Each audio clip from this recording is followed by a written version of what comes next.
அனைவருக்கும் வணக்கம். சற்று முன்பு தமிழக அரசு இன்று வெளியிட்டுள்ள 21 முக்கியமான அறிவிப்புகள் என்னென்ன என்பதை பற்றி தான் நம்ம இந்த வீடியோவில் டீட்டெயிலாக பார்க்க போகிறோம். ஸோ முடிந்தளவுக்கு இந்த வீடியோவை ஸ்கிப் பண்ணாமல் முழுமையாக பாருங்கள்.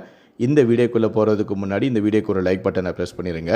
நீங்கள் இது வரைக்கும் என்னோட சேனலை சப்ஸ்கிரைப் பண்ணாமல் இருந்தீங்கன்னா மறக்காமல் சப்ஸ்கிரைப் பண்ணிக்கோங்க. கூடவே அந்த பெல் சிம்லையும் மறக்காமல் கிளிக் பண்ணிக்கோங்க. சரி வாங்க இப்போ நாம் வீடியோக்குள்ளே போகலாம். முதல் அறிவிப்பு, மின் தடைகளுக்கு தீர்வு காண புதிய திட்டம். தமிழ்நாட்டில் மின்தடை அடிக்கடி ஏற்படுவதை தடுக்க புதிய வழிகாட்டு நெறிமுறைகளை மின்சார வாரியம் வெளியிட்டுள்ளது. எப்போதெல்லாம் மின்தடை ஏற்பட்டது என பகுதி வாரியாக பதிவேட்டை பராமரிக்க உத்தரவு பிறப்பிக்கப்பட்டுள்ளது.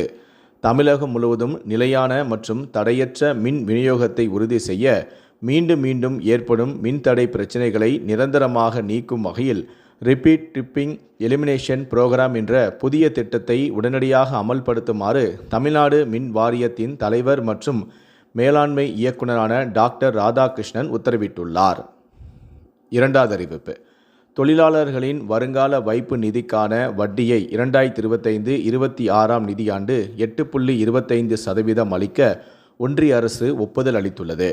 ஜூலை 15ஆம் தேதிக்குள் 34 கோடி இபிஎஃப்ஓ கணக்குகளில் வட்டி வரவு வைக்கப்படும். 8 கோடிக்கும் மேற்பட்ட சந்தாதாரர்களின் கணக்குகளில் பிஎஃப் சேமிப்புக்கான வட்டி செலுத்தப்பட உள்ளது. மூன்றாவது அறிவிப்பு, கிராமங்களில் உள்ள மக்களுக்கு அனைத்து திட்டங்களும் சென்றடைய வேண்டும் என முதலமைச்சரான விஜய் உத்தரவிட்டுள்ளார். ஊரக வளர்ச்சித்துறை திட்டங்கள் பயனாளிகளுக்கு முறையாக சேருவதில்லை என புகார்கள் வருகின்றன. திட்டங்கள் சென்று சேர்கிறதா என்பதை அதிகாரிகள் ஆய்வு செய்ய வேண்டும் எனவும் முதல்வர் தலைமையில் ஊரக வளர்ச்சித்துறை சார்பில் ஆய்வுக் கூட்டம் நடந்த நிலையில் அதிகாரிகளுக்கு விஜய் உத்தரவிட்டுள்ளார். நான்காவது அறிவிப்பு, மாநிலம் முழுவதும் இன்று முதல் ஆகஸ்ட் 8ஆம் தேதி வரை 1 மாத கால தீவிர போதைப் பொருட்கள் கடத்தல் மற்றும் விற்பனைகளை தடுக்க அனைத்து கமிஷனர்கள் மற்றும் ஐஜிக்கள், டிஜிபிக்கள் மற்றும் மாவட்ட எஸ்பிக்கள் கடுமையான நடவடிக்கை எடுக்க வேண்டும் என்று டிஜிபியான மகேஷ்குமார் அகர்வால் உத்தரவிட்டுள்ளார். போதைப் பொருட்களுக்கு எதிராக எடுக்கப்பட்ட நடவடிக்கைகள் அனைத்துமே ஒவ்வொரு திங்கட்கிழமைகளில் நடைபெறும் மாநில அளவிலான சட்ட ஒழுங்கு கூட்டத்தில் மதிப்பீடு செய்யப்படும் எனவும் கூறியுள்ளார். ஐந்தாவது அறிவிப்பு, தமிழ்நாடு அரசு பணியாளர் தேர்வாணையம் ஆண்டு அட்டவணையில் தெரிவித்திருந்தபடி தமிழ்நாடு ஊரக வளர்ச்சி மற்றும் ஊராட்சி துறையில் உள்ள பணி பார்வையாளர், இளநிலை வரை தொழில் அலுவலர் மற்றும் சாலை ஆய்வாளர் உள்ளிட்ட 56 பதவிகளுக்கான 839 காலி பணியிடங்களை அறிவித்துள்ளது.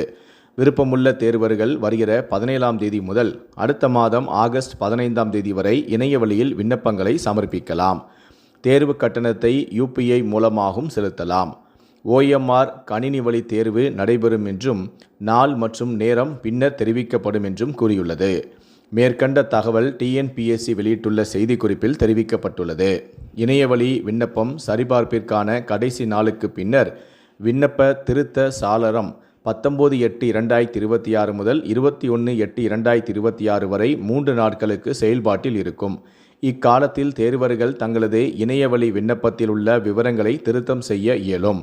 விண்ணப்ப திருத்த சாளர காலம் முடிந்த பின்னர் இணையவழி விண்ணப்பத்தில் எந்தவொரு மாற்றத்தையும் செய்ய அனுமதிக்கப்பட மாட்டாது.